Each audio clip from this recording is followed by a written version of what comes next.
My torso is contorting this way, and my lower extremities are contorting that way, and so my body's constantly at a battle of which way do we go. And it's very, very, very interesting. And it used to be very, very painful. The stretches, I was doing mobility, I was doing the yoga, soft tissue work, learning, I was trying all the new things, doing breath work, and I still felt fucking broken. And then I read that book.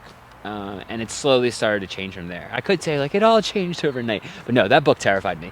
It awoken so much fear that was inside of me, and at first it got way worse. It got way, way, way, way, way, way worse, because I started to see that I had this fight or flight, this sympathetic nervous system response that was deeply embedded into the neurological framework of my brain to tighten up in the same way. Like, so much so that when I was in a stressful or emotional situation with a friend, a partner, at work, wherever it was, my body would always respond in the same way, and psychologically I would too.